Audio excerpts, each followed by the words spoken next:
유튜브 뒷광고 파문, 뒷광고 논란이라는 게 지금 유튜브에서 일어났습니다. 쯔양이라는 유명한 인터넷 방송 진행자가 있는데 이번 논란으로 은퇴 선언까지 했다고 합니다. 그 유튜버 쯔양의 누구인지 목소리를 직접 들어보시죠. 저는 방송 극초반 몇 개의 영상에 광고 표기를 하지 않았습니다. 이는 명백하게 잘못한 바이며 사과드립니다. 이에 대해 책임질 것이며 앞으로 유튜버 등 모든 방송 활동을 그만두겠습니다. 그 뒤로 올라올 영상은 더 이상 없으며 지금까지 정말로 감사했습니다.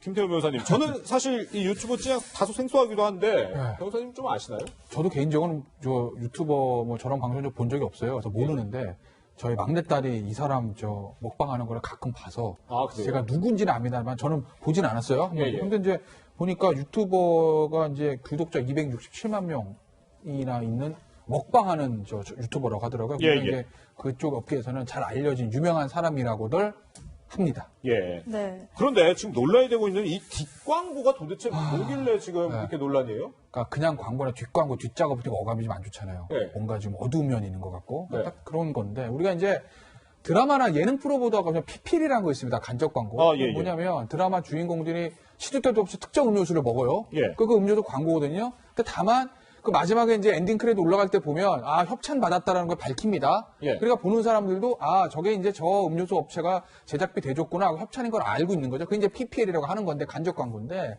근데 이제 뒷광고라는 거는 그런 광고를 받았다는 거를 전혀 알리지 않고 나와서 실질적인 광고 일을 하는 거죠. 예를 들어서 먹방 유튜버들이 먹방하다가 특정 음료수를 계속 마시는데 이게 이제 나는 이 음료수 업체한테 광고비를 받고 하는 겁니다. 이렇게 표시하는 게 아니고 이건 먹어보니까 소화도 잘 되고 너무 맛있는데요? 너무 좋은데요?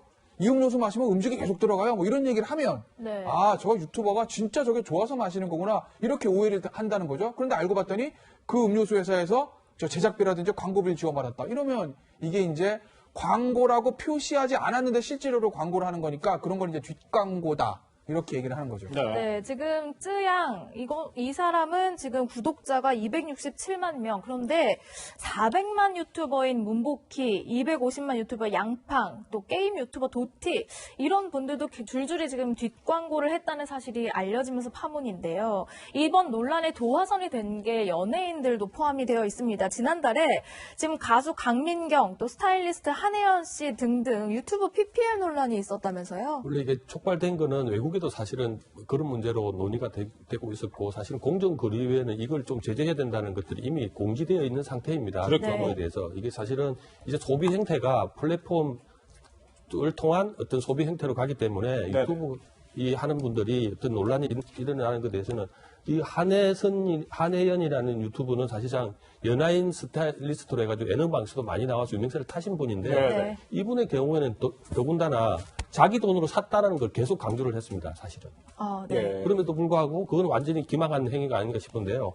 뭐 신발 하나에는 뭐 3천만 원씩 뒷광고를 받는다든지 반드시 자기가 광고에 협찬을 해서 이거 샀다는 걸 얘기를 해야 되는데도 불구하고 불을 당긴 측면이 있는데 그 뒤로도 계속 이제 사실은 이제 소비 형태가 완전히 이제 이런 형태로 가기 때문에 이 법 개정이 꼭 필요할 시점이고 공정거래위에서도 사실은 보니까 9월 1일부터는 이 광고를 공시해야 된다는 법률에는 예고되어 있습니다. 공정위에서요? 공정에서 예고되기 때문에 이게 예고된 걸 만약에 봤다고 보았음에도 불구하고 저걸 했다면 문제는 상당히 심각해 보입니다. 네.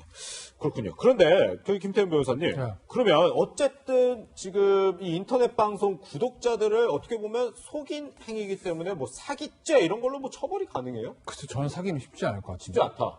그러니까 이제 왜냐면 이렇게 해가지고 예를 들면 아까 제가 유튜버들이 이거 너무 좋으니까 사세요.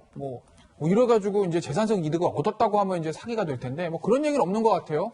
그냥 이제 본인들이 그냥 마셔보기가 좋아요 이 정도지 이걸 구매하게 해가지고 그 물건을 팔아가지고 본인이 경제적 이득을 얻은 건 아니거든요. 예. 그러니까 그 물건을 만드는 업체한테 광고비로 돈을 받았을 뿐이지 그 물건들을 본인이 유튜버나 연예인들이 팔아서 그래서 그거로 재산상 이익들을 어떤 그 구독자한테 받은 건 아니기 때문에 예. 이거 사기가 성립될 것 같지는 않고 지금 보시면은 이제 광고에 관한 법률이 있잖아요. 네. 저 부분에 대한 위반 혐의는 있죠. 그런데 이제 저게 무슨 형사처벌 받는 건 아니니까. 예. 그러니까 사기죄로 처벌될 수 있는 건 아닌 것 같고요.